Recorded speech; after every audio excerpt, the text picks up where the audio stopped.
bem, pessoal? Estamos de volta no canal. A nossa aula de hoje, nós vamos fazer o início do nosso estudo sobre as funções do segundo grau. Vamos ver as características das funções do segundo grau e as suas correlações que existem com as equações do segundo grau. Se faz necessário que antes de você começar a estudar as funções do segundo grau, você faça uma revisão breve sobre as videoaulas que nós temos no canal sobre as equações do segundo grau, onde eu faço um apanhado geral sobre as equações do segundo grau e o seu processo de resolução, porque a partir dele é que nós damos o pontapé inicial para o estudo das funções do segundo grau. Antes mesmo de começar a nossa aula, não se esqueça de se inscrever no canal, deixar o seu comentário sobre a aula, para que o nosso canal cresça cada vez mais e nós tenhamos aulas melhores. Vamos à nossa aula de hoje sobre função do segundo grau. O que vem de fato ser uma função do segundo grau? Uma função, ela é chamada do segundo grau ou quadrática. Ela pode vir a definição como sendo função do segundo grau ou função quadrática. Função quadrática é a mesma coisa de função de grau 2. Uma função de R em R, ou seja, cujo domínio dessa função é os reais e cuja imagem dessa função também é os reais. Então, quando você vê essa nomenclatura de f dos reais para os reais, quer dizer que o domínio o domínio é o primeiro conjunto que você tem na representação, o contradomínio e a imagem é o segundo conjunto que nós temos na nossa indicação ou representação. No caso aqui, a imagem da função ou contradomínio vai ser todos os reais. CDF, no caso aqui, contradomínio da nossa função. Então, o que é uma função de fato? Uma função do segundo grau. Uma função do segundo grau quando ela tem essa expressão de um modo geral. Veja, você tem f de x igual a ax ao quadrado mais bx mais c. O a, nesse caso, o b e o c, eles são números reais. São coeficientes reais. Com a restrição que o a ele tem que ser distinto de zero ou diferente de zero, porque o a sendo igual a zero, esse termo ele deixaria de existir e nós teríamos não mais uma equação, uma função do segundo grau, mas sim uma função cujo grau da variável x seria o grau 1, aí ela não seria uma função do segundo grau,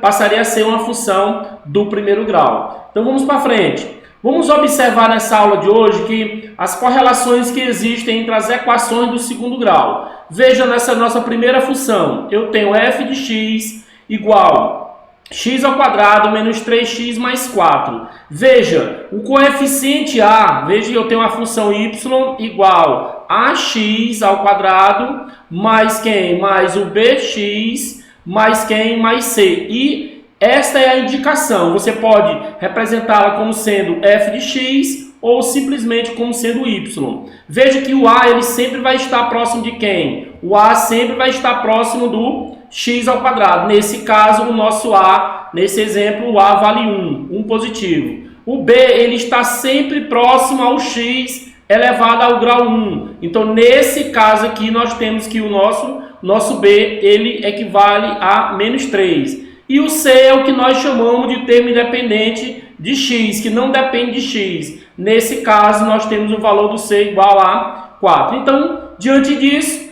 qual vai ser o valor do a? Nós temos aqui o valor do a sendo menos 4. Veja que o valor do b aqui, no caso, é menos 7. E o valor do c, que é o termo independente, veja que nós não temos aqui. Logo, se ele não se apresenta, é porque o valor numérico dele é 0.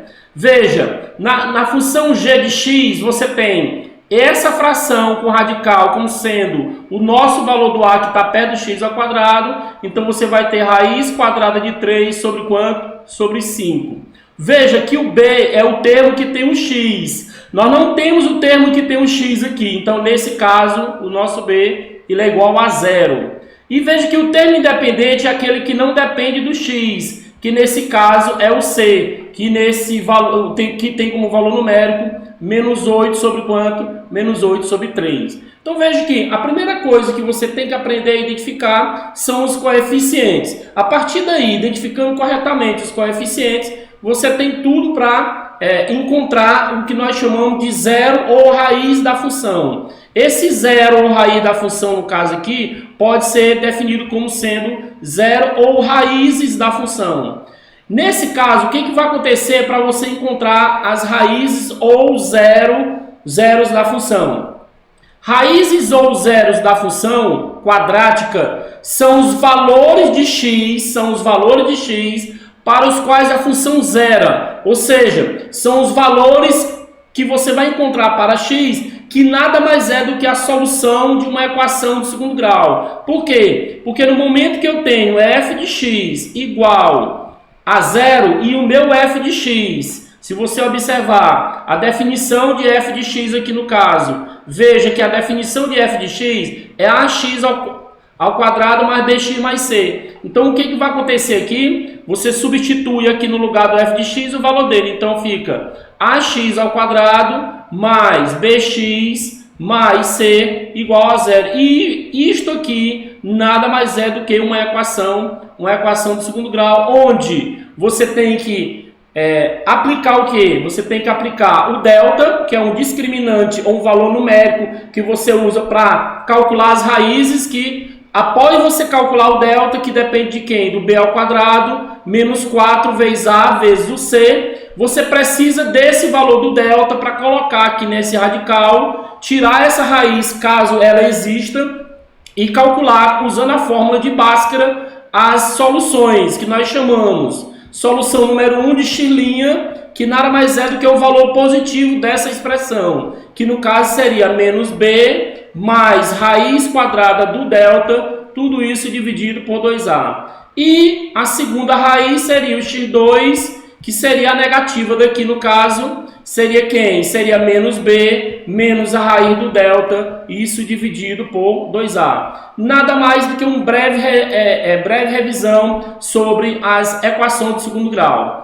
Mas para isso, se faz necessário você lembrar das condições de existência do delta. Como assim, professor? Como o delta ele vai fazer parte de um radical, veja que ele faz parte de um radical, esse radical ele tem uma condição de existência. Como nós temos raiz quadrada de um valor numérico ou discriminante do delta, se esse valor do delta for maior que zero, a função ou a equação vai ter duas raízes reais diferentes ou distintas, que são nada mais nada menos do que o x' e o x'.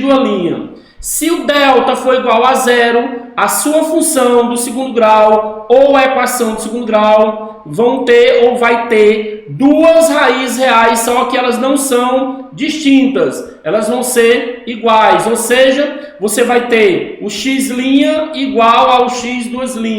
E quando o delta é positivo, você vai ter o x', diferente do x'.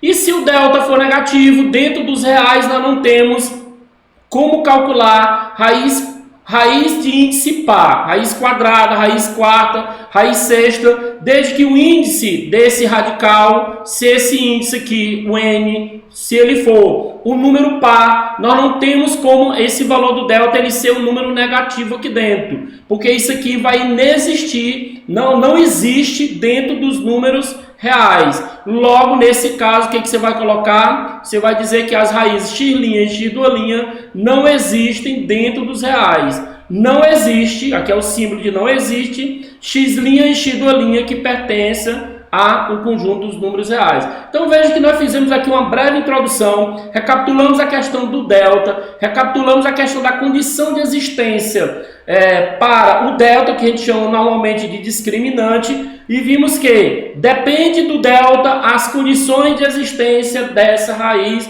ou dessa função. Então, essa primeira aula, uma aula introdutória, nada mais é para apresentarmos a função do segundo grau, que nada mais é do que a sua correlação com as equações do segundo grau, que no caso a gente usa o delta e a fórmula de Bhaskara. Na nossa próxima aula, nós vamos resolver algumas questões já aplicando o cálculo das raízes ou zeros de uma função. Não se esqueça de se inscrever no canal, deixar o seu comentário sobre a aula, para que o nosso canal tenha aulas cada vez melhores e que você possa ter aprendizado melhor.